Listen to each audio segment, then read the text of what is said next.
Chapter 3. The next time I woke up, it was to the sound of Richard and Timothy talking quietly to each other. The air on my face was chilly, but inside my blanket I was very warm.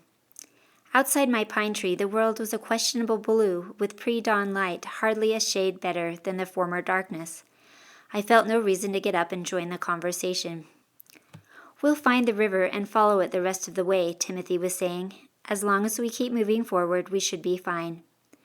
"But if they're here already, that means they've discovered our identities, which means they have an accurate idea of where we're heading. Now that we're off the road, there's no way we can reach your father's house before they do." "No question about that. They'll get to Easton first, but they won't stay there en masse for long.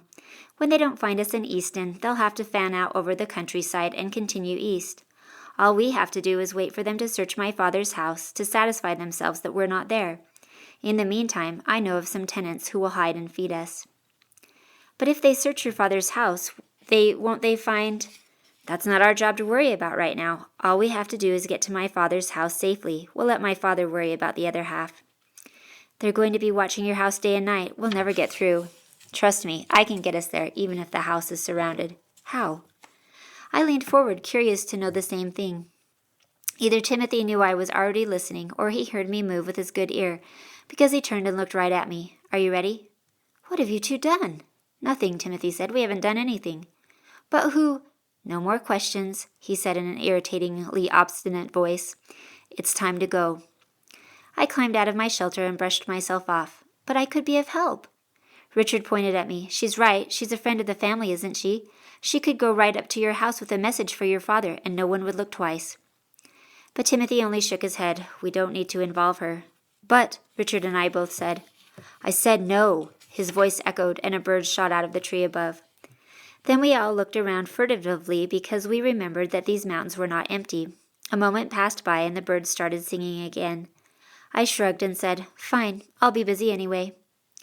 We ate a cold, dry breakfast. We were a cheerless little group, and without water to wash in, we were also starting to look a bit scrappy. Last night's romp through the forest had left its mark on all of us. I brushed and fixed my hair the best I could, but without a mirror, the end result was questionable. When it was time to go, I rolled up the blanket and handed it back to Timothy. "Thanks," I said, "but you keep it tonight, okay?" Instead of agreeing, he took the blanket and said, "Are you sorry you came now?" "No. Are you still sorry you brought me?" He didn't hesitate. "Yes." It was much easier riding in the daylight. The clouds had come back, but the air felt new and fresh and smelled like growing things. In just a handful of days, I'd be seeing the blossoms in the orchards back home in Easton. There would also be baby lambs in the fields, and the hills would be carpeted with dandelions. The best part in my mind was that I'd be there to see it all before the week was out. At his fastest, Clays could not possibly get home before 8 days, and that was if the weather was good. That left plenty of time for me to go about figuring out how to replace the money I had lost. So far, I only had one plan in mind. It was a simple plan, but not one I cared to dwell on. So instead, I urged my horse closer to Timothy's gray and said, "It's later." He looked at me blankly. "You said last night that you'd tell me what was going on. You used the word later. It's later." I let him deliberate for a moment. "All right, I'll tell you this much. I'm delivering something very urgent to my father." "Is it illegal?" "Of course not." "Then who's following us and why?" "The King's Guard." I gasped and inhaled spittle. I had to cough before I could say, "The King's Guard are following us?" I had seen the King's Guard, and they were no homespun, run-of-the-mill soldiers. They were the real thing. The idea of highly trained militia scouring the hills for us was, to say the least, slightly unnerving. "No, they're following Richard and me, not you. It's complicated, all right." "Then just explain." "No, I think it's your turn to explain. What's so important that you had to threaten me with freezing my charters and possible jail time, especially when you knew I was in a hurry?"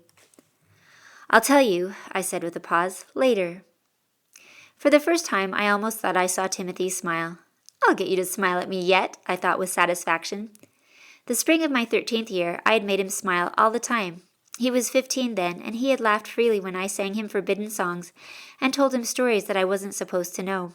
By the time he was out of bed and walking outside in the gardens again, he knew all my secrets, every last one of them. Summer came and we went riding nearly every day. Then came the afternoon when he kissed me in the stables. He said as my betrothed it was his right, so naturally I let him. After that, I told him plainly that I could never marry him, because his kiss had only been ordinary, no different than when my cousin Lawrence was forced by his mother to kiss me on the cheek. He took it well, admitted that the kiss had not been anything to brag about, and then proceeded to greener pastures. The very next week, I saw him out riding with Judith Gilroy, daughter of the country's third family. At first I was furious, but then I remembered I was not in love with Timothy, and like any healthy young lady, I quickly found new pursuits, Andrew Martin for one. Not that I ever let him kiss me, but I did enjoy the gifts he brought. I smiled now as I thought about Andrew and wondered if he was yet living at home. Yes, after I cleaned up this mess I was in, I would inquire if Andrew were still in the vicinity. It might be interesting to know if he still wanted that kiss I had so long denied him. When the sun was high in the sky, we stopped to rest the horses and have something to eat. I hurried and ate my lunch, wiped my hands, and then announced, "I'm going downstream to powder my nose," I said. "I'll be back soon." "Just don't wander off too far," Timothy cautioned me. "I never wander," I said. "Ha!" he replied.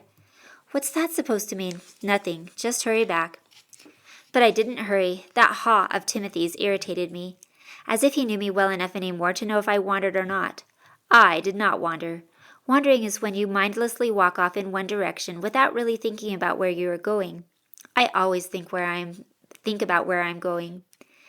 I found a secluded spot on the banks of the stream and washed as much of my body in the stream as I could without actually getting undressed.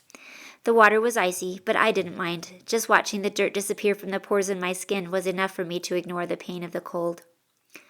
I knew by now that Timothy and Richard would be good and annoyed with me for taking so long. I would gladly have washed my hair just for the satisfaction of making them wait even longer. But the vision of soldiers following close on our trail reminded me that now was not the time to hold grudges. I started back. I hadn't gone more than a few steps when I heard something. It was an airy, thin noise. Standing still, I tried to identify it. Wildcat? Bear cub?